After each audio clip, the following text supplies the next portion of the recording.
Hello, everyone, and welcome to Slaying Demons, a podcast about facing your fears in life and being the best version of yourself. I am your host, Jocelyn, and joining me, as always, are my two lovely co-hosts, who I am so sad that I can't actually see them in person right now. We are back to the cold, harsh reality that is cameras and the internet. Jules and Nevermore, thank you so much for joining me. I miss you guys already. I know I miss your faces. We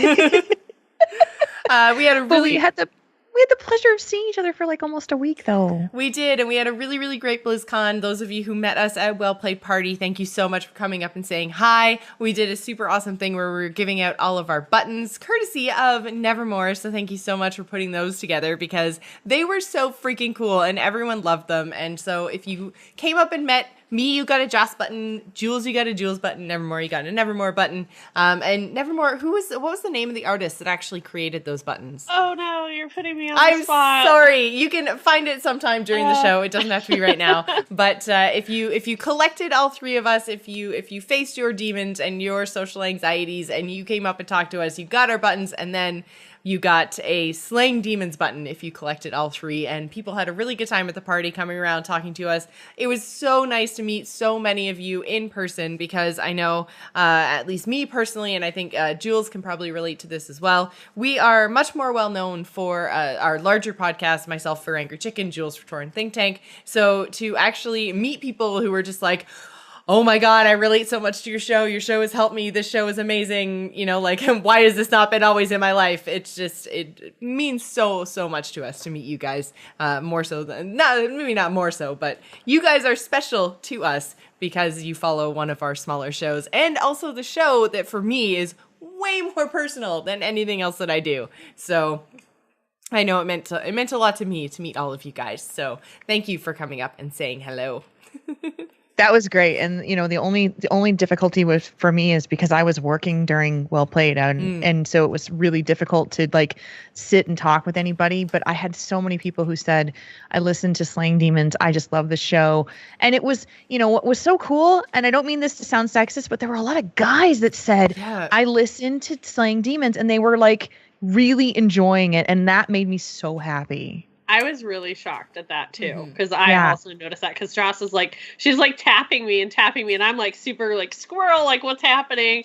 And she's tapping me. She's like, he needs a button. He's like, he's a listener. And I was just like totally shocked. Like we had a lot of guys come up. Yeah. Which is awesome. And it means so much because I think, you know, for guys, it becomes even that much harder to express emotion and express feelings on a general basis. And so to see that many guys who are really enjoying the show, I like totally embrace it. And I don't want this to sound sexist. I think it's amazing, and I'm so excited to see it, because more guys out there need to be more expressive and in touch with what they're feeling, and be okay to say, this is how I feel. So BlizzCon this year was like that experience like times 10. And you know, and then of course all three of us being in the same room, and we're all dumb and didn't actually get a picture with the three of us together, right? People are going to be so mad when they hear that too. They're going to be like, what? You guys promised us for like multiple episodes. I know. We're going to take a picture. A bunch of idiots.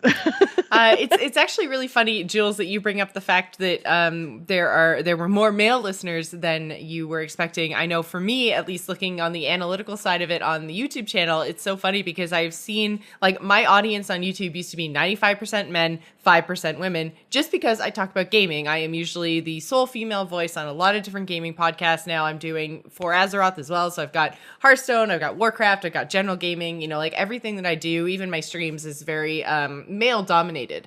So my audience reflects that. And so as Slaying Demons has gone out there and has some of the higher numbers of the shows that are actually posted on my personal channel, I've actually seen that little tiny little piece of the pie get bigger and bigger and bigger and bigger. And it makes me so happy, because I'm glad that my voice is hitting a female audience now. And hopefully that will bring them over to some of the other work that I do, because I think it's really important to be inclusive to women in gaming. So it's really nice for me to see that other side of the demographic and meet all of these female listeners, because, you know, more than 9 times out of 10 when I go to cons, the people who are introducing themselves to me are male listeners. So it was really nice for me to see all of the different women that I'm touching with my voice now. And that sounded a little bit more inappropriate than I meant it to. But your voice that is having hot. But you guys know what I mean, damn it.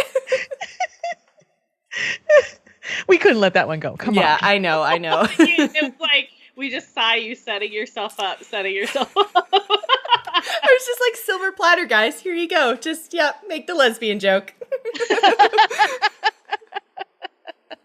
Oh, that's fantastic. But yeah, it was fantastic to meet everybody on both sides of the gender fence when we were at BlizzCon. So thank you again to everyone for coming up and saying hi. But speaking of BlizzCon, that is going to be our demon of the week this week. We are going to give you guys a bit of a BlizzCon recap and talk about the demons that we faced and the stuff that we did while we were at BlizzCon.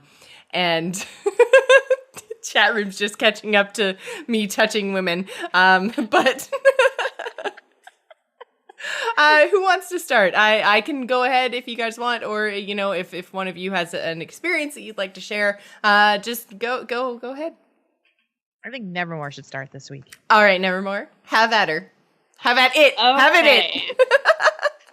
So, leading up to BlizzCon, we were talking about body shaming, weight loss, things like that, and how it kind of doesn't really matter. Like, I mean, yes, if you work hard, like, you should be proud of that if you lose weight and all that kind of stuff. But if you go into that huge crowd of people, no one's going to know if you're 20 pounds behind or if you worked your ass off and lost 70, other than people who really know you and they're close to you and whatever, right? So just talking about that kind of stuff, it made me, because we joked for the longest time that we should do squad goals and all dress up and wear, like, the wild bangering leggings. And the closer and closer it got, I'm like, you know what? Like, I'm not in the place that I want to be right now, but I don't want that to affect me having fun and participating in, like, the realm and world of what I love. And I was tempted for the longest time to get them, and I would have gotten the ones Jocelyn got, the dragon whatever aspect ones.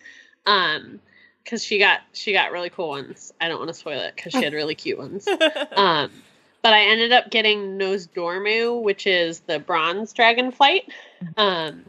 Which I love those. I think those are probably my favorite of all the dragonflight ones because they're all gold and bluey and bronzy and stuff. Well, obviously bronzy, but they're not just like straight up brown, which I think they could have done. They could have gone with like a brown, maybe with some gold accents, but they're not really. They've got more to them than that. I think they're my favorite out of all of them.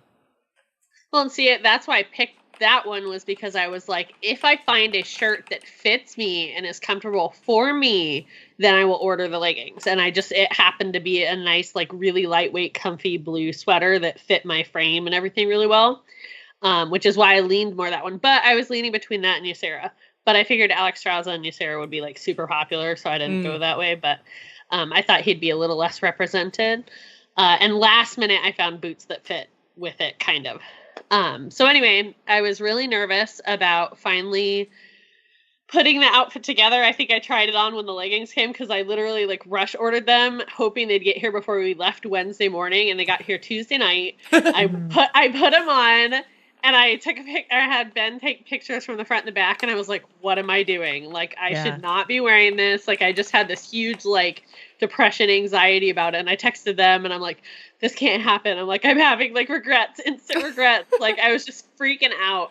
So anyway, I packed it. I packed the sweater. I packed the boots I was going to wear to take them because we were going to wear them for Well Played. But then we found out there was some sort of wild bangering photo shoot Saturday. Which is really funny because I don't know about you, but I never ended up actually finding it or, But we changed up our whole outfit plan based on this photo shoot that we didn't go to. Part of it was because, one, I felt like I'd be more comfortable at Well Played. That was the whole reason for wearing it then. Jocelyn, I think, was going to wear it all day, where I was just going to wear it for that chunk of time. But when we decided that there was the photo shoot, we're like, well, maybe there will be more people wearing it because a lot of people heard about the photo shoot thing and more people will be included, blah, blah, blah. So that's why we switched to Saturday. So I'm sorry if that disappoints anyone that we changed it and didn't tell you. It was just kind of an impromptu thing. But got dressed. We were leaving the hotel room. I felt really good about it. But I was still, like, I think I put in the Discord, like, I ranked, like, my levels of, like, comfort, anxiety, and something else.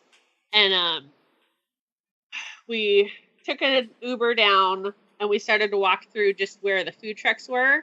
And I'm like walking and I'm like, okay, they're comfortable. You know, I feel like I look okay. Ben took a picture right outside our hotel waiting for the Uber, which is the only one I think I have of me in them. But it's actually really cute. It was a great picture. Just through the food trucks, I'm like, I'm kind of nervous. I'm walking, looking around.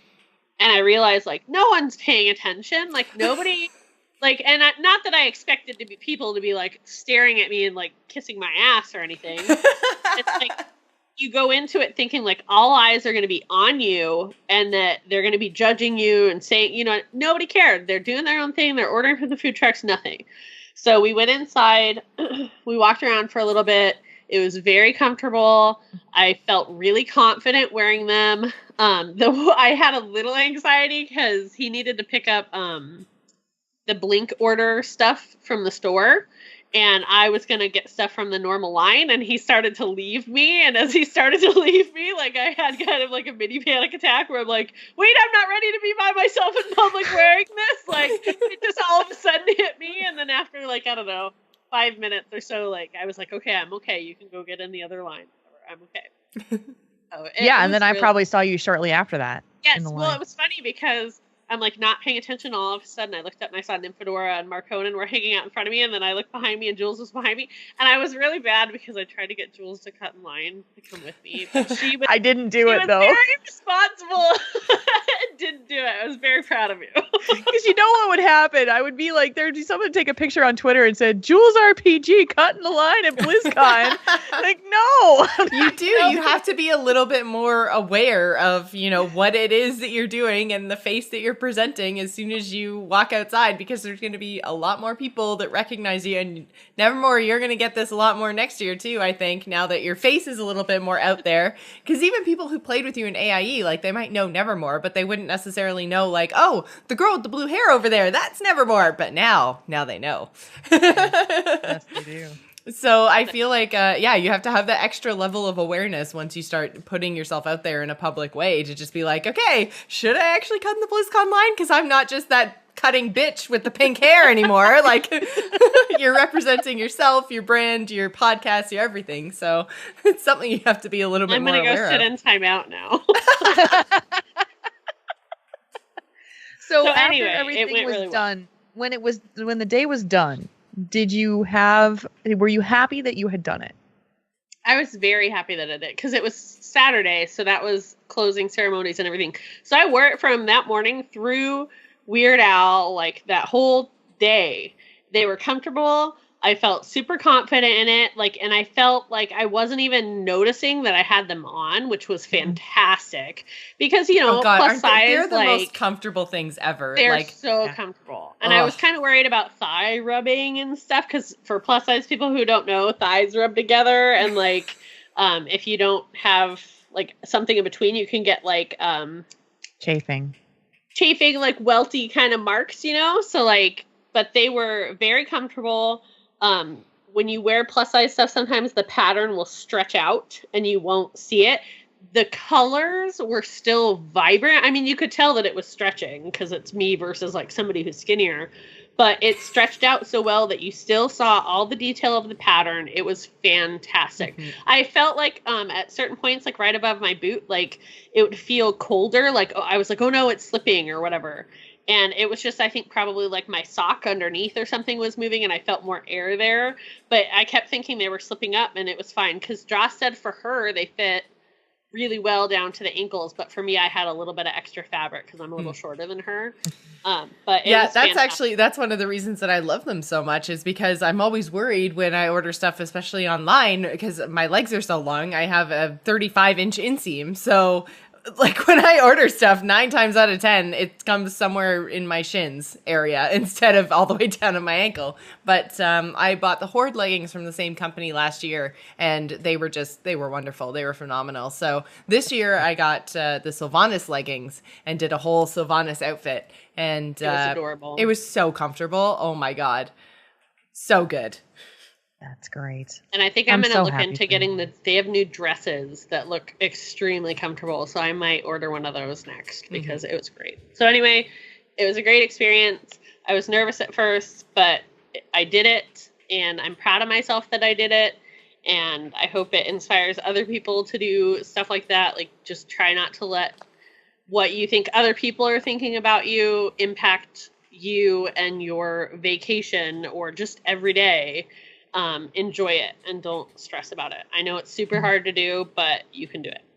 I think basically we all three of us pushed our comfort zones a little bit this BlizzCon, which was good. And I know, at least for me, it was directly because of the show and the amount of kind of therapy that we've gone through as a result of the first 8 episodes. And, you know, like there's a lot of stuff that I probably wouldn't have done if it wasn't for you guys. I mean, like I've done the leggings before, but I've also put on a lot of weight since last year. And, you know, like I probably would have just shrunk down into the corner and probably wouldn't have cut my hair, and, you know, like just like all these things that I've just kind of been given the courage to do because of you ladies. And I think I wouldn't have done the Sylvanas outfit had it not been for you guys, and it ended up being super cute. I mean, I will say I 100% hate every single photo that I have seen of myself from just BlizzCon in general. Like, this year was so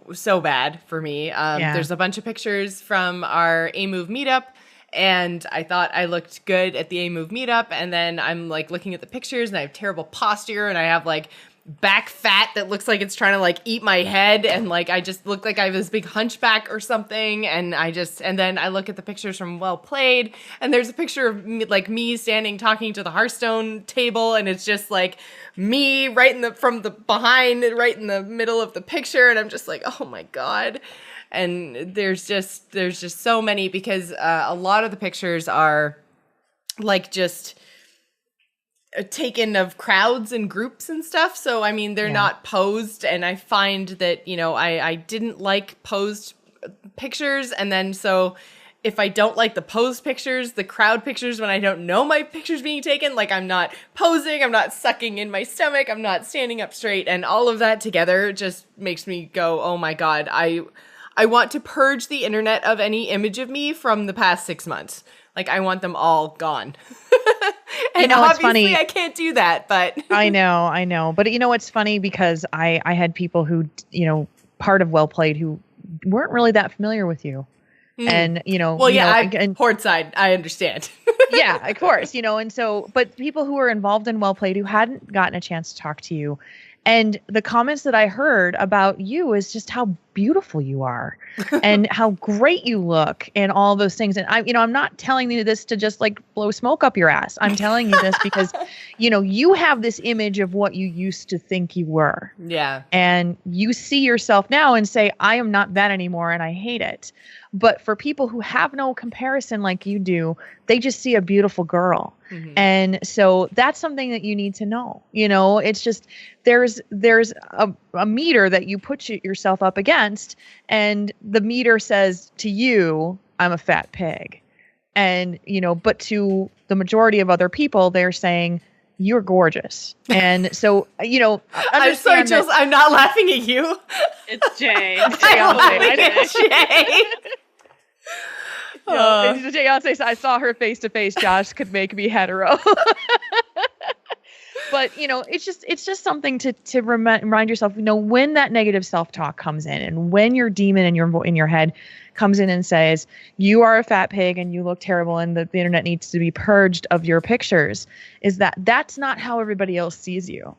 And I had to go through the same thing, because Well Played, I had to wear this shirt that was the absolute wrong color for me. Lime green. It was it was hideous. I don't even know if lime or neon does it justice. It was a pretty bad green color. I don't know who picked that for you, Jules, but that was not me. That was my boss. All right, well, we're gonna have a talk for next year. Exactly. If you can hear the sound of my voice, don't ever do that again.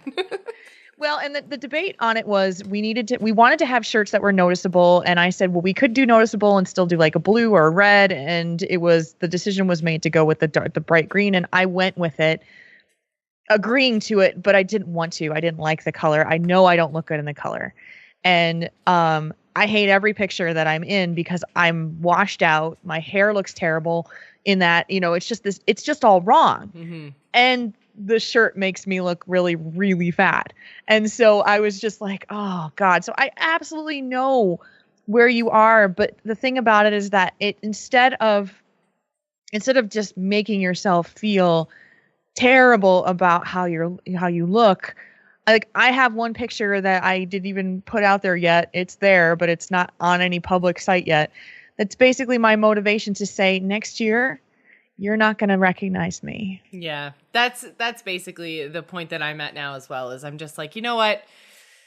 It's the breaking point. I posted, we have a not really new, but I guess repurposed channel in the Joss Plays Discord that was fit for BlizzCon, but now that BlizzCon is past, it's just fit for any time. And I posted in there and basically just said like, okay, this is officially the breaking point. Like, I mean, I have to make some changes. I have to do something. And so what I've done is basically stop drinking cold turkey. Like, I'm done. I'm going to see how it goes until Christmas, but basically anytime that I want to have wine, I'm having water instead. And that's the only thing I'm doing. I weighed myself yesterday, which actually, curiously, I feel like I've kept, getting fatter and fatter and fatter and fatter since July. It turns out I've actually lost 10 pounds. So that's awesome.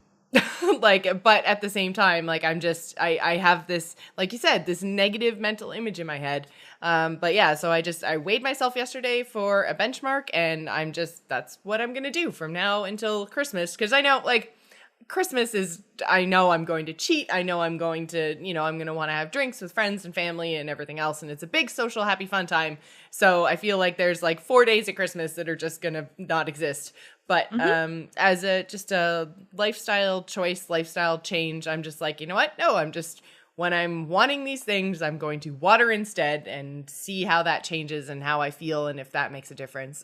Because I know there are a lot of things in my life that I don't do well. I don't exercise much. I don't eat well. I drink all the time because I freaking love wine. Like, have you guys tasted wine? Have you had wine in your mouth? Because it's like the greatest thing ever created. And so I feel like it's also the source of quite a lot of my calories. So if I just, make that change, I know it's going to be significant. It's going to impact more than just my, body and my well-being. It's also going to impact my wallet in a positive way, which is hurting pretty hard right now. So I'm just want to kind of go forward and see, especially since it's taken me like 6 weeks to get over this cough. I feel like, the dehydration that comes with alcohol is probably not helping all that. So I'm just kind of making this healthy change to see how it impacts me and what my numbers look like 6 weeks from now. And it could make no difference whatsoever. Or I could, go down another 10 pounds. Who knows? So, but you'll know. You'll know after 6 weeks. Exactly. And that's amazing. And so, good for you. And I think that, you said this in our Discord server, and I think it's 100% the right mindset, is that you're not trying to change everything all at once. Well, because I know, like I said, I have a lot of different things in chat room saying soda is a big one too. But I love Diet Coke and I love caffeine, and I'm sorry, but if you try to take my wine, my chocolate, and caffeine all at once, I will end you. I will just end you. Like, no. There's like baby steps, okay? And for me giving up drinking, it's something that, my family does a lot of. I have everyone in my family, from like my parents, like my mom comes home from work and she has a sherry and my dad has a whiskey, and that's just their thing that they do every day. It's part of, my family is half Irish and half British. We drink. That's what we do. We are wasps. It's a thing. So between, my family and the way I grew up, and then I went to university and I partied all the time and I went out to bars and it was pint after pint after pitcher after pitcher, listening to bands. And, I never really kind of got out of that partying mentality, because once I left school, then I started streaming, and everybody knows, drinking can be a bit, I'm not saying it has to be, but it's very much in the streaming culture, like drinking party games and drunk streams and all the rest of it. It kind of, one thing rolled into another that, it led to some really bad habits that I formed. So I'm cold turkey trying to change that. You're not going to be a wizard anymore, is what you're telling me. No more, no more wizards. And that's the other thing. Like when I kind of think back on the last, 10 to 12 years and think, how much more productive would I have been had I not had, at least one day a week where I was just like, oh my God, I'm so fucking hungover. I can't even anything today. And if I added up all those days over 10 years, like, oh my God, what have I been doing with my life? So I'm kind of just like, you know what, this is, I think, the biggest, most impactful thing I can do from a health standpoint, from a weight standpoint, and from a lifestyle standpoint, that if I just stick to it, and I mean, it has only been a couple of days, but if I stick to it, then, I think I'll feel better in the long run in a lot of different ways. I think it's going to have the biggest impact. And to be honest, like, I haven't really even noticed not doing it. So, like, and I've had people say, oh, so you had a drinking problem. And I'm like, no, I don't have a drinking problem. Like, you don't have a drinking problem. I still, like, I don't ever need to. It was just a habit that I formed. So, it was just, I'll have a beer with dinner. And then, like, I'll have a glass of wine while I'm, streaming. Or I'll, just whenever I was doing anything, it just seemed like, oh, I'll have a drink with that. So, now that I'm still having a drink with that, I'm just having a drink of water with that and seeing where that goes. So now I'm super glad that I bought you drinks at BlizzCon, like, as a last, like, hurrah. Because we had little green drinks. They were really good. And the thing is, like, and this is part of my problem is that, like I said, I think wine is the greatest thing ever. I also freaking love bourbon and whiskey, and, like, I basically have never met an alcohol that I don't like. And that's part of my problem is I legitimately enjoy the taste of these things. So, like, it is right up there with, like, removing chocolate or removing cheese or, like, some other really delicious savory thing that is in your diet every day that you have to take out. Sugar's another one. I'm not touching any of those. I'm getting rid of my drinking, which is, calories you don't even realize you're taking in because it's a beverage. You don't think about drinks as much as you think about, like, food. So it's really true though, because, like, looking at soda, like, just the, like, this size of a soda, it'll tell you 16-ounce like, bottle, isn't it? Yeah. It's like 300 calories or something, depending on what type of drink you get if it's not diet and stuff. Well, and see, like, and that's I only drink diet. I prefer the taste. Lucky me. But then, like, the people who go through, like, the drive-through and you're getting the fountain one, it's not even measured. You're getting like 2-3 times that and not even thinking about it. Like, it's scary, and you don't pay attention to that stuff. Now, on the drinking side, you cannot take my flavored coffee creamer away. Like, if I have to make a choice between soda and flavoring my coffee, I need my flavored creamer. Me too. 100%. Yeah. I give myself one of those a day, and because my 1 cup of coffee, it's the one caffeine thing I have a day, and flavored, the flavored stuff, which everyone goes, oh, you should be drinking it black, and I'm like, no. I hate it black. I can't. I can't do it.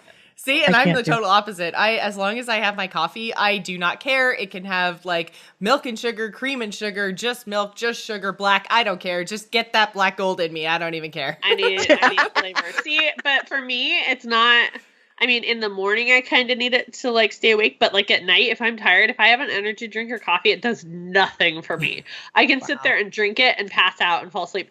And he can't have it after, like, 3 o'clock in the afternoon, or he'll be up all night. So I'm just like, I don't know why my body's broken. I don't care, but I need my flavored coffee creamer. That's all. I needed that reminder on Well Played Night when the woman at the Hilton bought me a 5-hour energy that I drank at 10 p.m. That was stupid. You were so hopped up, man. She's all like... I took a 5-hour energy before we sat down for Con Before the Storm when we did our signing there. You guys didn't see me there. Marconin kept looking at me, and he's still in the chat room. He's going to laugh at this. He kept looking at me like, what is wrong with you? Like, because I was hyper. Like, I was just totally hyper. And I think my voice went up about 2 or 3 octaves. Because I was just like, I'm just like, and it was just like, that stuff makes me go bonkers. And so, yeah, no coffee, no 5-hour energy. Don't drink that stuff at 10 p.m., Jules. It's stupid. But I knew I was going to have to go for at least another 2 hours. And I was just dead on my feet. And it was, ugh. So. Well, Yeah, and so, I mean, Nevermore, you mentioned buying the drink for me at BlizzCon. Like, this is basically, I don't have any more events. I don't have Thanksgiving like you guys do in a couple weeks. So, you know, like, I basically don't have anything else again till Christmas. And it's not like I'm saying, I shall never drink again. It's like I'm making a change in my routine so that I'm not drinking every night. You know, whether that's, you know, a beer or two or a glass of wine or two or whatever, you know, I'm not making it right now. Drinking is a part of my routine, and that's what I'm changing. It doesn't mean I'm not going to drink at family functions. Doesn't mean I'm not going to drink at events. Doesn't mean I'm not going to drink on vacation. But for a Monday to Friday sort of a thing, then, you know, it's not part of my routine anymore. And I want to see what kind of an impact that has. That's awesome, Joss. I love it. I think it's that's awesome, Jules. I was gonna say, yeah, just go and fuck yourself. I don't even know who I am anymore. Oh man! I was reading the chat room and saw my name. Oh, that's really, really funny. I love you guys. All right, so we've talked a little bit about BlizzCon and our kind of physical journeys and how we felt about ourselves in our eyes and other people's eyes when we were at BlizzCon. But Jules, do you want to go next, or do you want me to talk about mine a little bit? I can talk a little bit about mine because mine is actually an emotional journey. Okay. I apologize. My voice is still a little cracky, but I think we all are, because I know I still have not recovered my voice completely. I really destroyed my voice at BlizzCon this year because it was just so much talking and so much loud noises and stuff. So it might drop out a little bit. I apologize. Mine was an emotional demon. I guess not really a demon, but it was more confronting the demons of BlizzCon past, because up until this year, I had gone to BlizzCon as a married woman with a partner. And things weren't that awesome. I have to tread super lightly here, so I can't say a ton. But the last year's BlizzCon, and especially, I mean, this is public record. Shortly after BlizzCon is when we split, so things were not good, and people noticed. Yeah, and I didn't know that they had noticed until they saw me again this year. And but what was amazing about being there, after all of this had gone on, I mean, it's Thanksgiving actually marks 1 year to the day of everything changing. And so it's very close to a year of getting through a lot of shit and not being in a good headspace for a lot of it. Like, I think I finally felt like I turned the corner of strength and stability sometime in September, when I finally just, after I'd moved and after I'd gotten, in place and felt like I was actually on my feet again. You mean right around the time when we started this show? About that. I mean, and listening to the earlier episodes, you can hear it. Yeah. Oh, 100%. Well, I think one of your very first demons was just, getting used to being on your own and getting used to, the new you, basically, and feeling comfortable as yourself. As me, as this person. And so, I mean, this show has helped me tremendously because it's helped me voice the stuff that's in my head. And so going to BlizzCon on my own was, and I was never alone. I mean, I had people with me the whole time. Anytime I needed to go someplace or wanted to go someplace, like, I would never have to walk by myself. It was always, I never felt alone. But I could take the time to be alone, and that was huge for me. And Nevermore saw me on Saturday when we were standing in line for the BlizzCon line, the merchandise line. And I had never experienced BlizzCon by myself this was the 4th year. Never, ever gotten a chance to walk around and do things on my own without having to have someone attached to me. And so, and it's not that I'm not talking about my friends. Let's just put it that way. Yeah. So, when Nevermore saw me in line, she goes, "Why are you by yourself?" And I smiled at her and I said, "Because I want to be." And it was awesome. It was amazing. I asked her to cut in line, and she's like, "No." And meanwhile, Nevermore is having this emotional breakdown because she's alone and doesn't want to be, and Jules is like, "No, I'm alone and I want to be. So fuck you, Nevermore." Well,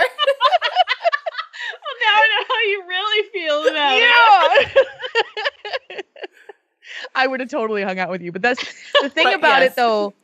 The thing about it that was amazing too is that I was able to sit down one-on-one or with a small group of people. Like Nevermore and I got a chance to break away and have lunch together, which was not planned, but it worked out completely perfectly for us to sit down and have a lunch together with nobody else there. That has never happened. Mm-hmm. Jocelyn and I had a wonderful meal with every, there were like 6 of us that were sitting together talking. And, I've never had that. I've never gotten to do that. And it was so wonderful. I can't even tell you, like, this whole BlizzCon experience was just like, it was like a rebirth. I kept saying in my head, this is like the new me. This is it. And there were so many people that said to me, you look so happy. And I was like, you're right. I am. And it was just awesome. So like I had to face down those demons because, this is also public record. My ex-husband was there. Mm-hmm. And so I had to see him in that environment around the people that I care about and try to adjust to the new situation, which was fine by me. Mm-hmm. But it was just like, am I going to be okay? Is this going to be okay? And it turned out to be wonderful. Yeah. So there were some demons to face and I faced them and I was like, yeah, baby. Mm-hmm. You did. You were so awesome. I was so proud of you. And I know another one that you obviously didn't talk about, but I feel like was probably there and I feel responsible for. And so I just wanted to kind of apologize if this was the case.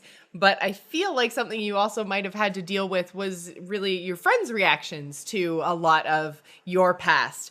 Because yes. I know, like, personally, and again, without going into too much detail, I was livid, like, on your behalf.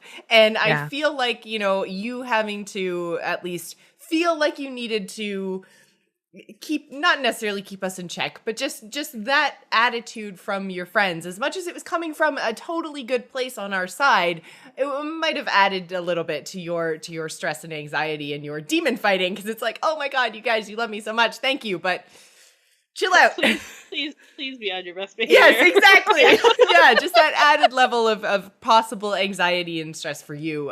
It probably wasn't the best. We're sorry. Yeah, we're sorry. You know what, though? It really, honestly, it wasn't, because you guys, and it's everybody, they kind of followed what I wanted, is to say, you know what, I'm good.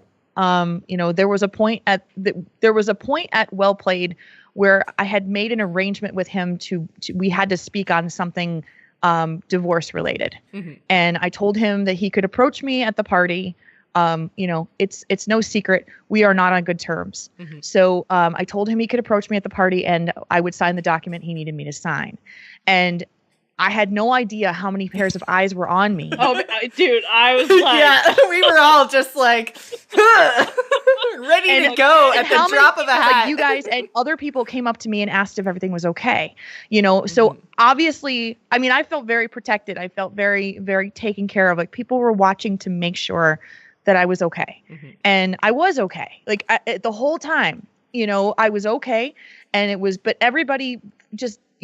I know there were things that people wanted to say and they didn't. And because they wanted to do that out of respect for me, and it means the world.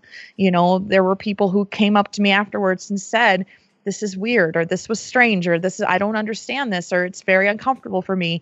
I don't know how you do this. And it's like, well, you just do. Yeah. And so, I've moved on with my life. He has too. And that's the only thing I can say about it, is that, there's never going to be any knockdown, drag out brawls in public. And I don't ever want that to be, because it's not worth my time. Yeah. I'm just laughing because, I mean, like, I'm so passionate, shall we say, that you saying there's never going to be a knockdown, like, drag out brawl in public. I'm just like, oh, try me. I will knock down, drag out if I have to. And I don't even have hair he can pull anymore. So, because he'd be a hair puller. Of course you would be, Joss. But you don't have to apologize for anything. I never felt like you were putting added pressure on me. It was a weird situation. Mm-hmm. And a lot of people were seeing it for the first time after a year. Yeah. And, not understanding the impact, because I haven't had the ability to talk about it publicly. So people really don't know the story, and I can't talk about it. Yeah. So it's the situation where I'm just like, you know what? Everybody's going to go to their separate corners and be okay. And I'm okay with that. And it was a great, like, this was the best BlizzCon I'd ever had because of multiple reasons. And mainly just because of people and the people that I got to connect with that I didn't get a chance to ever do before. Like, I couldn't do that before. Dude, I almost cried today at work because I was thinking about our lunch and I tweeted out. I was literally like, I want to go back and have lunch with Jules. Because, like, we were with a group and then all of a sudden we were kind of on our own and we wandered the floor a little bit. We were like, okay, well, we're hungry. And we like looked at the food trucks and she's like, hey, let's go this way and see what there is. And we had no plan of where or what we were doing. And we're walking and there's like a guy at a business like standing out front like to promote it and, you know, talk to people as they walk by. And Jules kind of talks to him and he tells us about the little restaurant or whatever. And we're like, okay, well, sure, why not? We go in. There's literally like maybe another table or two like inside. That's it. It's this beautiful little restaurant. It was so elegant and quiet, and the food was delicious. I am so jealous of you two right now. I know. And that would have been an amazing thing. You know, like we couldn't have planned that. Yeah. And so, and then as it turned out, we had a wonderful meal with Jocelyn and Matt, and, you know, and it was great. So, but again, we have to plan to do that at Nerdtacular and like go and like, it's just us and we go and eat someplace and, you know. I see, and I feel like it'll be so much easier there where you guys aren't pulled in so many different directions because you have, like, you're running Well Played and Joss has all her stuff that she has. Joss gets pulled around like crazy. Yeah. She's insane. Nerdtacular is a little bit crazy too, but at the same time, it's less content in a smaller space spread out over 2 days. So, and I think it's 2 days again this year, right? I think it's 3 now. Is it 3? Yeah. I wasn't sure if it had been officially stretched to 3 or not, but anyways, and I always make sure because Nerdtacular is basically like an actual vacation for me. It's like a vacation with all of my friends, and it's a little bit more intimate than BlizzCon, so I always make sure, like, BlizzCon is always crazy, busy, rushed. You have to go all the way over to California, so it's like the full continental time change. But Nerdtacular, it's that one time zone closer. It's like one less flight, and I try to stack a whole week, if not more, of time in Utah just so I can take advantage and relax and make sure that I actually see everybody. So I'm usually there before everybody gets there and after everybody leaves. So, and it's just like that's just the way I like to do Nerdtacular. So, there's a nice lot more opportunities opportunities in one there. place. Yes, exactly. You don't have It's to in travel, one place. Yeah, you know? you travel You down have the to plan elevator. Yeah. Yeah, you go down the Like, elevator we and go took down the hill. many Ubers back and forth. I mean, it's literally like 3 lights away from the convention center, but by the end of the day, you're so tired. You're just like, fine, $5 for Uber. Let's do it. Like, it made so much more sense. But at Nerdtacular, they have other buildings, but we always try to get a room in the main one because you just go upstairs and you're done. And you go downstairs to where stuff is. It makes it so easy. I feel like at Nerdtacular, it's even to the point where it's so intimate and it's so fun and all my friends are there that I can literally like walk around in my PJs and my slippers, which is not something I feel I can do at BlizzCon, but I definitely feel I can do that at Nerdtacular because it feels like just one gigantic nerd home. It's like my haven. So yeah, if you guys are looking to spend time with me, Nerdtacular is where and when to do it because it's just, it's family, it's comfort, it's awesome. And tickets go on sale, if you guys are wondering, in like 6 days on November 21st. Yeah. Yes. So make sure to get a ticket, even if you're not sure. Yes. Like, get a ticket so you have one because it's super like limited. I think, isn't it only like a few hundred tickets or something like that? I believe it's 700 people, and that includes all of the volunteers and everybody. So I don't actually know, and all the VIPs and everything else. So I believe that there's 500 tickets to go on sale. So definitely, if you were thinking that you might even maybe go, grab that ticket day one. Just get it. They'll work with you if you end up not being able to go to transfer it and find another person for it. Yeah. So try and get a ticket because it's fantastic. It's total, like, BlizzCon's fun. You see friends, but Nerdtacular is more intimate and it's like nerd family reunion. Like you have that time, you know, to spend with each other, and it's still a con. You can go to the panels for all the Frog Pants stuff and all There's the other vendors shows. and cosplay competitions and all that kind of stuff. It's great fun. But I don't know how much tickets are. They haven't announced that yet. Oh, okay. They haven't announced that yet. But tickets do go on sale on the 21st. Is that right? Yes, the 21st. So I believe, is that next Monday? Yeah, next Monday. I don't think we have a time of day yet, but look for it on November 21st.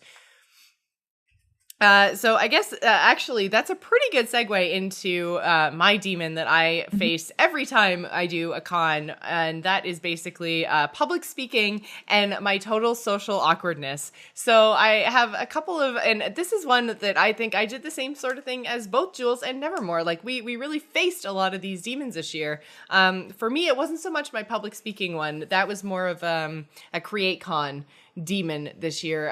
Public speaking at BlizzCon feels different just because of where it is that we do it.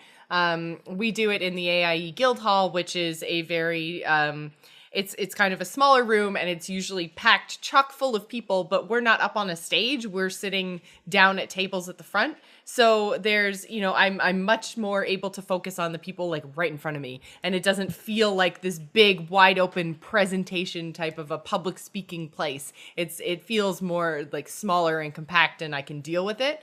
But the social awkwardness, this is now my third BlizzCon, and the social awkwardness is off the charts for me. I think I've mentioned before on this show when we talked about CreateCon,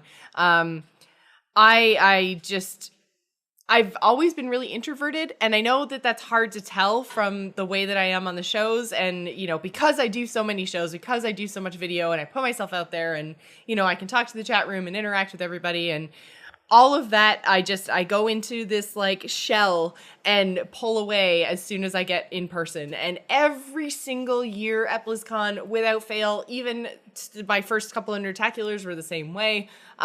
People would literally say to me like, "You went? Like, why didn't I see you? Like, I know who you are, and I talk to you all the time on, you know, Twitter or Twitch or social network, whatever. Like, we're internet friends. Why didn't I see you?" And I'm just like, well, I saw you, but I didn't want to, you know, go up and say hi. And so this year, I have two examples of, one was a total and utter accident. But it was awesome. So the very first night that we were there, we were in the Hilton. It was before everyone kind of got there. It was, I guess, Wednesday night. We were having a drink. I was talking to, I believe, Afro Horsey and Matt sitting at a table. And so this guy walked by behind them, and I looked, and I saw that it was Brian Kibler, who, if you guys aren't aware, he is a Magic Hall of Famer. He's really big into Hearthstone now. He does all kinds of streaming. He's a caster for the Hearthstone World Championships. Like, he is just super big in the community. He is very well-spoken. He's a really nice guy.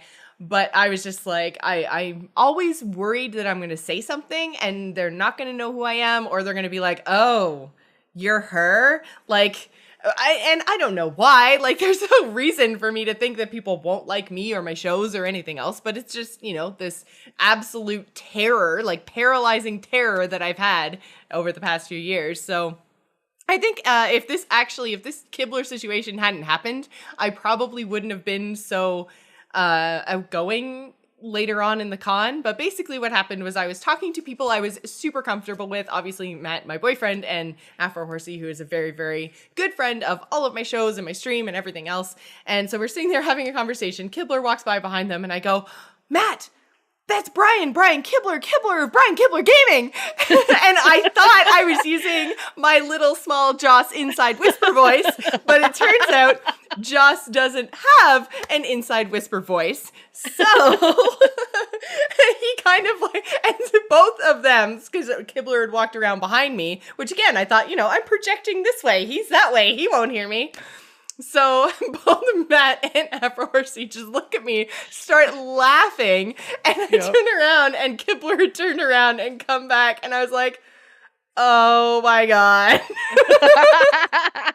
And I was like, "Hi, I'm Jocelyn. I do the Angry Chicken. I'm a really big fan." And he's like, "Oh, Angry Chicken, Jocelyn. Yeah, hi, how are you?" And I was like, what? Isn't that great? Isn't that great?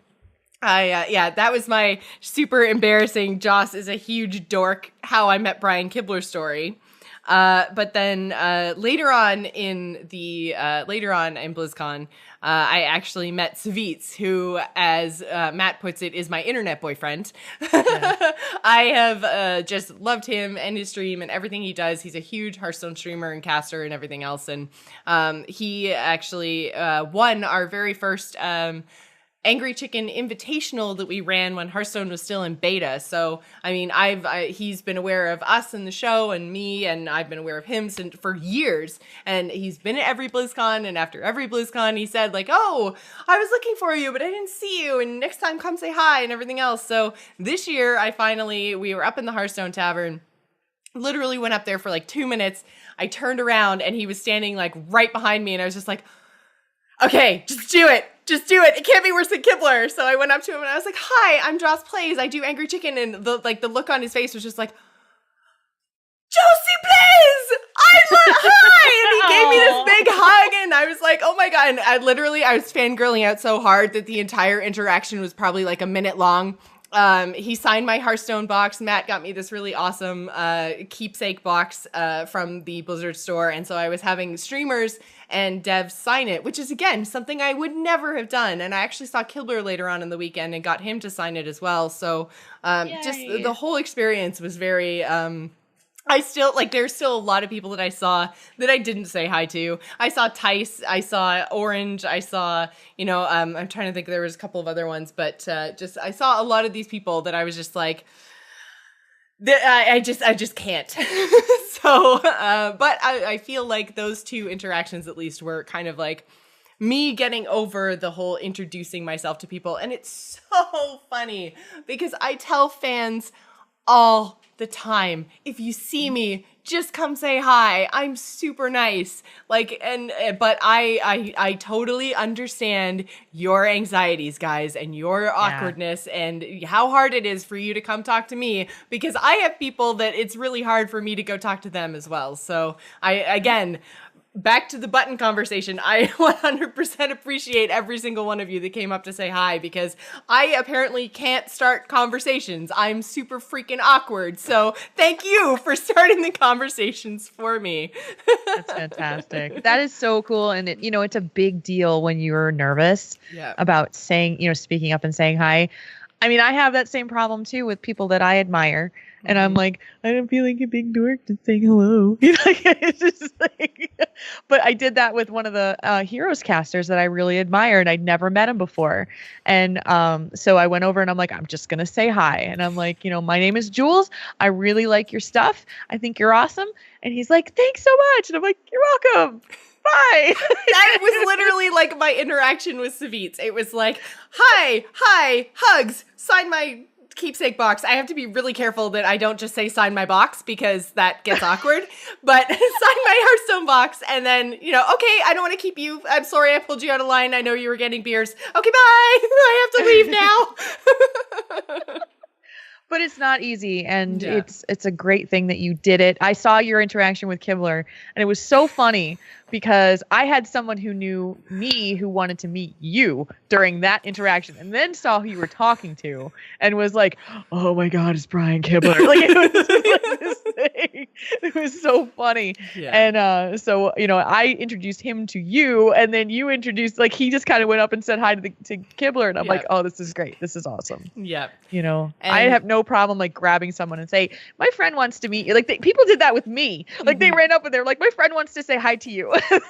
Well, that's the thing. Like it's so easy. Jules. I was like, Jules, like, you need to tell me about Oddish. Like, I'm like, I need to meet her. Like, you need to like. I was like, bumping up against Jules. I was like, I'm really bad. It was horrible. It was so funny. And this was a really fun BlizzCon, though, guys. It was awesome. It was. For all the demons that we fought, it was definitely the best BlizzCon for me.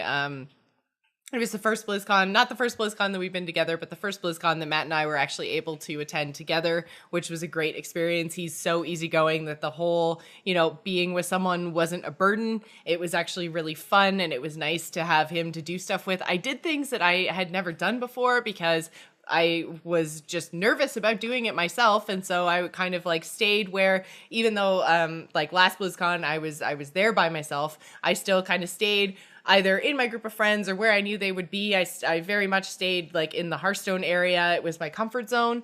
But then this year with Matt, with him being so awesome and easygoing, I was able to go and do stuff like the Dark Moon Fair. I discovered I love pin trading, and that wasn't Oh my God. Yeah. We need to talk about this because she does not just love pin trading, you guys. She is super addicted to pin trading now. Her and Matt both have a problem.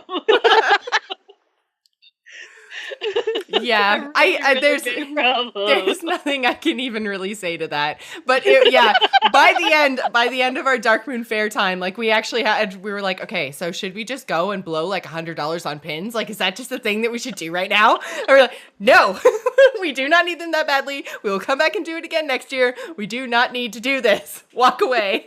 I was like, I had normal versions and gold versions of every kind of pin that I wanted this year.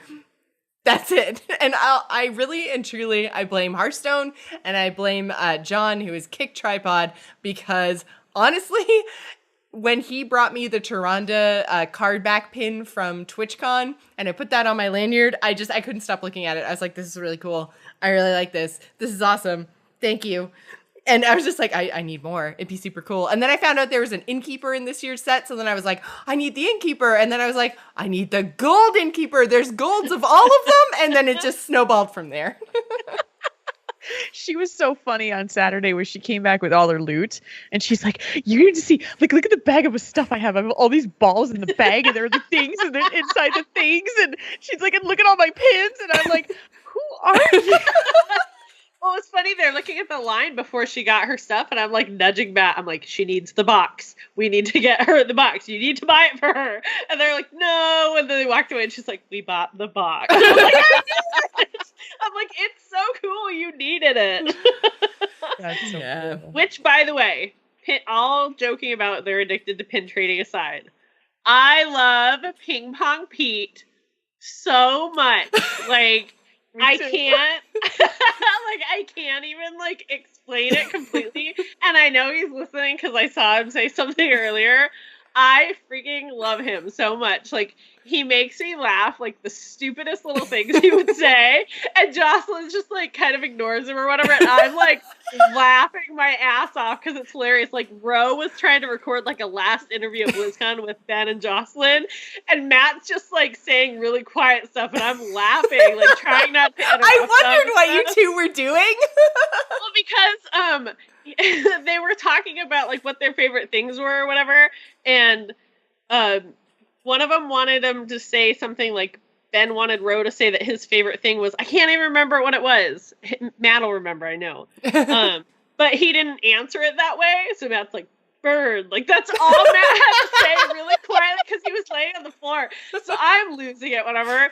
And we were throwing a Slim Jim. It was just, he's this brother that I don't have. And he's he's just the most down-to-earth, genuine person, and I love the way you guys interact with each other and how you shine when you're together. And I know this is super mushy and way over the top, but we stayed with them, you guys. So I saw not just at the con, I saw at night and in the morning and stuff.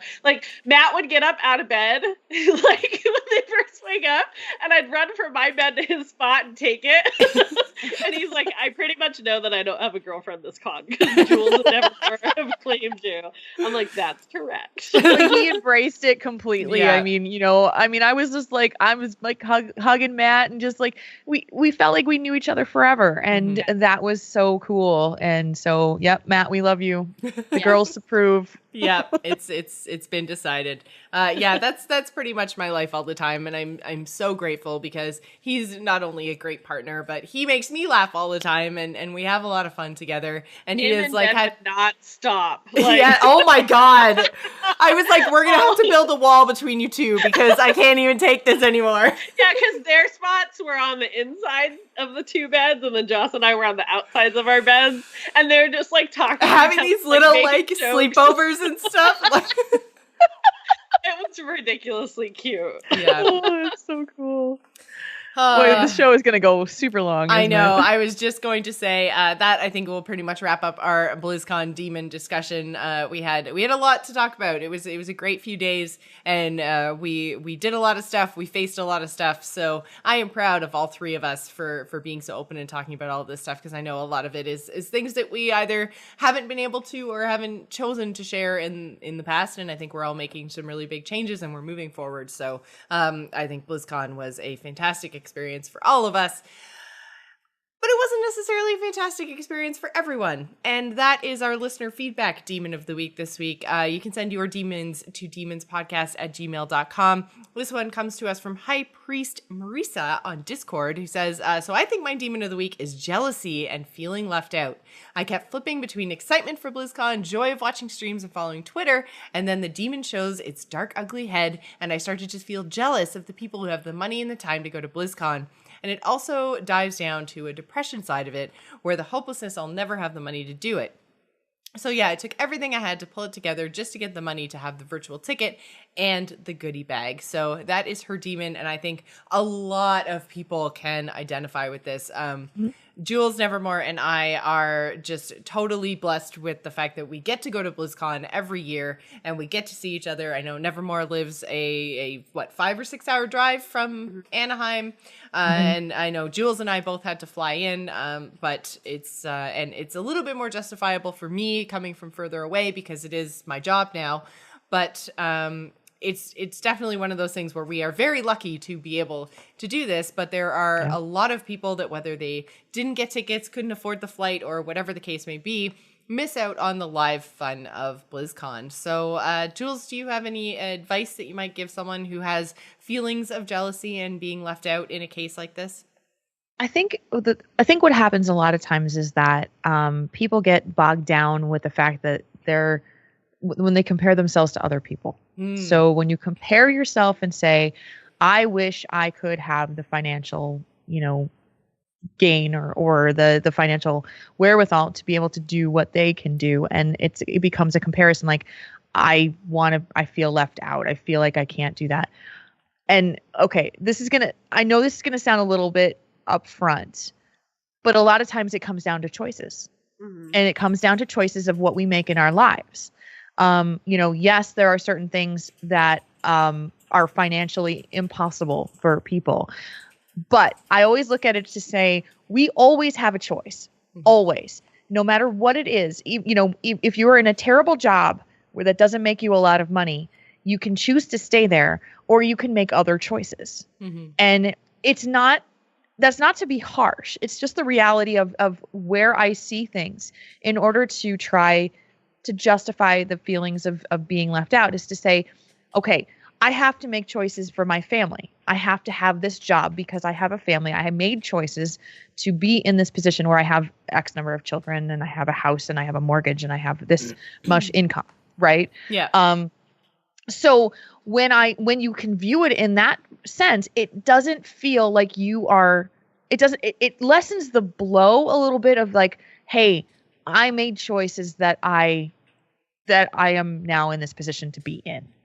And exactly. When you put it like that and you say like, okay, you have X number of children, or, you have whatever residence it is that you're choosing to live in, all of those choices, you can kind of say, okay, I may not have BlizzCon, but I can still talk to people in many different ways who are there and who are watching and who are just like me. I can watch on the virtual ticket, and I have my home. I have my family. I have, these are the things that I have and the choices that I've made. And it may mean I don't get BlizzCon this year, but I have X, Y, and Z, and looking more at what you have as opposed to what you don't.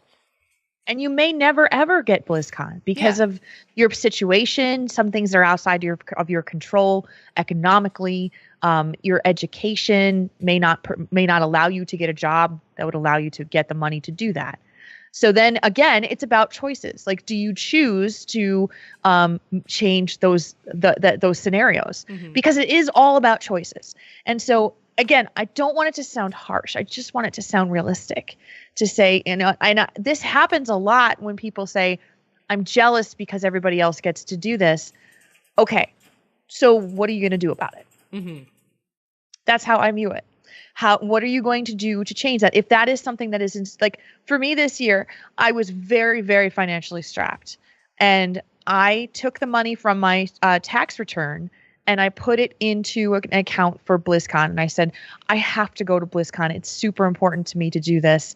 And I'm going to do it. I'm going to make sure that no matter what, I'm going to make this happen. And I scraped that money together and I had it. And then luckily everything kind of settled out after the divorce was final.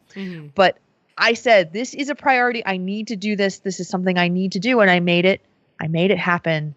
And so that's how I see it, is that if you want it bad enough, then there's things that you can do to get there. And maybe it's not this year. Maybe it's not next year. But you can make some changes. Yeah, and I think that also there's two pieces to this puzzle. There's the money piece, which we've kind of touched on, but there's also the time piece, and that's where it gets a little bit tricky, because if you say only have 2 weeks of vacation every year, then it could very much be that you've kind of got, maybe 1 week of family vacation and you need the other days for things like sick kid days or, like other miscellaneous holidays and just stuff that you want to do or things that you have to do that may be out of your control. So, again, that might come down to your choice of employment or, like I know the economy is not great right now, guys. So, a choice of employment might even be the wrong word. I know that it is really tough out there. But then again, that comes down to what Jules was saying about, like, okay, if you have a job where you can't take time off, is that a job that you want to keep? Maybe, this is the push that you need to make that change, to say, like, look, I've been in this job that, even if I kind of enjoy it, maybe that enjoyment 50 weeks of the year is not enough. Maybe, like I need more flexibility. I need a bigger salary. I need, whatever it is that you need. If BlizzCon is one of those things, then you do need to take that personal responsibility and you do need to go and make that change in your life. Because I know, like, for me this year, for instance, again, my financial situation is incredibly strapped.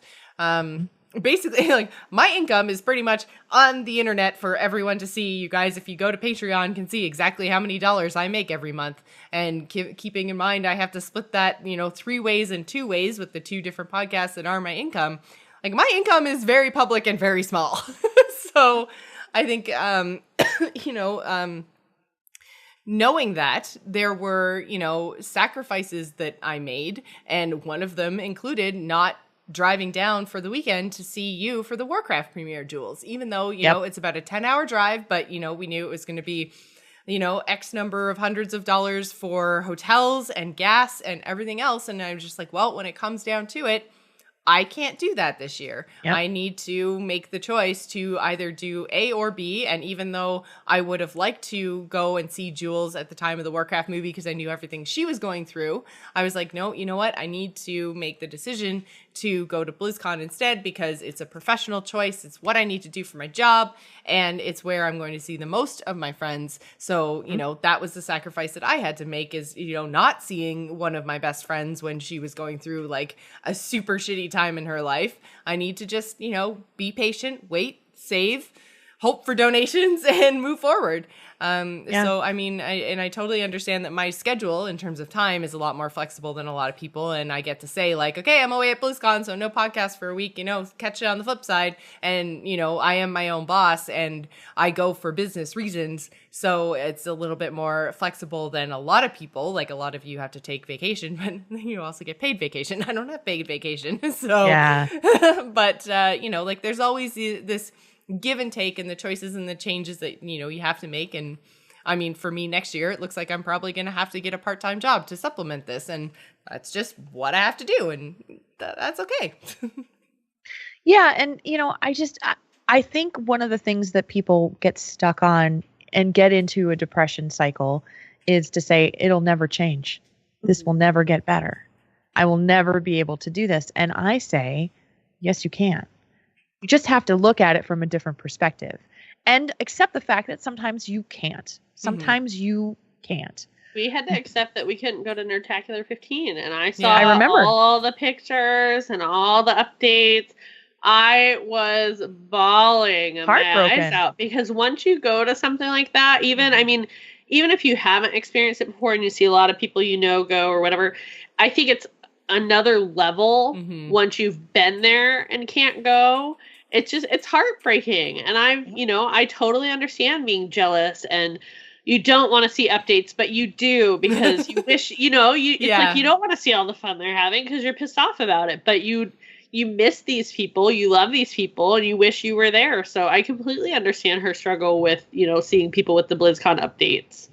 So is there, since you essentially with Nerdtacular 2015, we're in the exact same situation that Marisa is describing right now, is there any advice that you can give to her either of how to deal with it when the event is going on or maybe what to do pre or post the event to make this whole, just make all of the situation feel a little bit easier for her?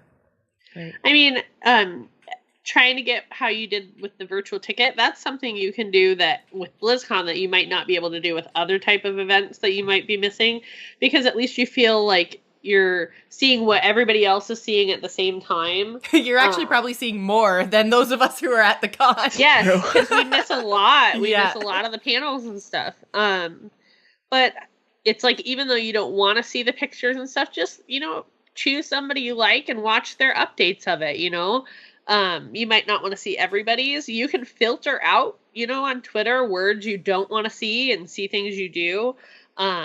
But as far as like financial stuff for it, I mean, I know you feel like everybody's there and they can afford it, whatever. Like, we're paycheck to paycheck people, like, and I mean, it's not like we have a lot of credit or anything like that. Like, it's paycheck to paycheck. We kind of plot it out. Guys, we roomed with 5 people. Yeah, there were literally 5 people in our hotel room. There was enough room for an air mattress, a bed, another bed, the bathroom, and that was it. Like, we were tripping over each other, but that's the sacrifice that we made to be there. Exactly. Right. And I mean, yes, it's people that we're comfortable with or whatever, but, on Jules with, I think in the Tauren Think Tank and the Well Played Discord, you had places where people could find roommates and, or people do for Nerdtacular, there's caravans of people from the local areas who they might do stuff throughout the year with each other. They'll plan ahead and do a caravan out there to save money on gas or not having to take a flight, things like that. Like, someone said, if I wasn't going to be vending, that maybe we could fly instead of doing the 12-hour drive to Utah next year. So unless I could get really creative with my packing, then I don't know. So that's, again, something we're talking about, we're planning, and it's hard. Everybody's life and their place in life is completely different, whether your job will let you or your family will let you, or, there's so many different things that apply to that. It's hard to give actual great advice, I guess. It's just Hachikummo actually said something that's most definitely what I was thinking as well. Jealousy, in my mind, is easily remedied when you learn to be sincerely happy for your friends. And it's a selfless act to be able to let it go and say, I am genuinely happy to see you guys so happy. And it takes you out of the equation and puts them forward. And it can be very freeing, and it's hard. It's so hard to do because you want to be there and you want to be a part of it. But if you can be as selfless as that, it feels so much more freeing. Well, and not even in situations like where you're not able to attend, even attending. Like, we had at one point where we were trying to coordinate to go do something, like we were at Disneyland, Joss and everybody were going to do dinner. And it's like, we had planned out financially these expensive Disneyland tickets to like get the most of what we could. And that's not that we didn't want to spend time with Jocelyn and Matt and everybody, you know, we want to, but at the same time, we had friends in the park too, who we were spending quality time with, you know? So it's like, you have to also make hard choices, even when you're on the vacation that you're, you know, having fun on. So you're still missing out, even though you're there, you're right there. Yeah. You know, I'm sad texting Jocelyn back and being like, I don't think we're leaving the park. You know, it's too hard to coordinate getting out and how many people and the time and everything. And it just, you still make those choices even while you're there. So it's very true. Yeah. So, and you know, this time next year, I mean, there was a suggestion in the Convert to Raid Discord, which I started to take on, is that that you can do automatic bank transfers. Mine will let me do it once a week, and so I took $2 a day. So you do you know, $14 every week in that, to say, I'm going to put $14 into this account. By the time it comes around to next year, that'll be $700. Yeah. Which, even if it doesn't cover your whole entire expense, it's going to take a real big chunk out of it. And then all of a sudden you're not trying to find somewhere between $700 and $1,000 for your flight and your hotel in November. You've got $700 already that's, you know, earmarked for that exact purpose. So, yeah. Right. So those are the things that, you know, and, you know, I understand and we get it. We've all been there. I didn't go to Nerdtacular 2014 and I was regretting every moment because I saw everybody having a great time. I'd been there the year before, had so much fun, and it was like, I should have gone. It's rough. It's hard to see stuff like that, you know, but I totally agree with what Hachikumo said. You know, you just need to be, it's hard, and you need to try to be happy for those people, you know, and it does not make it any easier when you're at home by yourself. You know what I mean? Like, but in addition to that, you know, throughout the year, maybe there's local people from gaming communities and stuff like that. Like, you know, Well Played does their movie meetups, and I saw that they're doing something for Christmas, and I'm really jealous because I really want to go. I know. I saw that pop up. I'm like, damn it. But, you know, there's stuff like that. You can look for local stuff, get to know people throughout the year, and then maybe you'll feel more comfortable trying to save the little bit of money later or planning ahead to be able to attend stuff like this. Exactly. All very, very, very good advice. Thank you guys so much for hanging out with me tonight. I think that's going to do it for us. You can follow the show on Twitter. We are at Demons Podcast. Jules, where can folks find you around the interwebs? You can find me at Jules RPG on Twitter. You can find me on my other show, which is Tauren Think Tank, which records on Thursdays at 8 o'clock Central Daylight Time at twitch.tv/Tauren Think Tank. And Nevermore, where can folks find you? I am on Twitter at Quoted Nevermore, and I'm also on Etsy, which it's closed right now, but the goal is to have stuff up for Christmas. At least like my D20s and maybe like the hair bows and stuff, which I brought and didn't take out because I didn't want to stress Jules or myself out at the con or Ben. So we just left it in the room. But before we continue on, the artist who did our work for the Slaying Demon buttons of all of our faces, which are amazing, and it's not going to focus, but I'm going to try again. That's awesome. There you go, kind of. They're all different, and then we have the logo one. Her name is Mariah McCourt, and she is on Twitter at Tired Fairy, spelled exactly like those two words, Tired Fairy. She was fantastic. I saw somebody actually share that they were a patron of hers, and they're like, oh, she does creepy, cute, blah, blah, blah art. And I was like, oh my God, I love her art because it's kind of Tim Burton-y, kind of scary, whatever. And I was like, hey, would you be able to do representations of us where we look like we've struggled, but the eyes show like power and, you know, stuff like that. And she did an amazing job. I love how they came out. They all have hidden little details on them. So mine have skulls. Joss has a little unicorn. Jules has little kitty prints and stuff.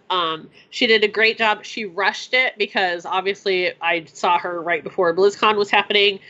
She's amazing. So please follow her, check her out, tell her that we sent you, and that's fantastic. So thank you to her because I love them very, very much. Yeah, I love them too. They were absolutely beautiful, and even better because I mean, obviously we saw the stages, and she sent us proofs and stuff, which is also amazing because not all artists, when you commission them, will actually do that. They have especially if it's a lower commission price, they'll say like, okay, you tell me what you want, I draw it, and that's it. Like no revision sort of thing. But she was great with us the whole way through. And, so we saw it on screen, but then seeing them actually on the buttons in person, I was just like, oh my God, like this is really, really cool. So it's been a long time since I've had anybody do any kind of drawing of me. And I think she flattered me a little bit too much, but that's just me. Well, she nailed the hair too, because I didn't know how to describe what you were going to be doing with it, so I wasn't really sure. And then it ended up being, it was supposed to be like just pink like highlights, and then it ended up bleeding into the blonde, so my hair is just like all different like shades of pink and stuff.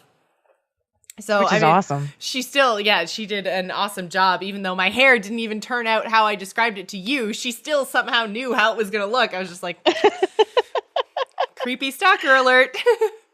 That's awesome. But yeah, she did an excellent job. So I think we'll probably post those on Twitter. And there's been a chat room is saying that we should put our 3 sketches on our overlay somewhere. I will get on that for next week. But that's going to do it for us tonight. You can find me on Twitter and Twitch. I'm at Joss Plays, and you can find links to everything I do at jossplays.com, including episodes of this show. Please go check it out, subscribe in all the places, and if you wouldn't mind too much, leave us a 5-star iTunes review because it will get our show in front of even more eyeballs. We thank you all for listening, and we will see you next Tuesday.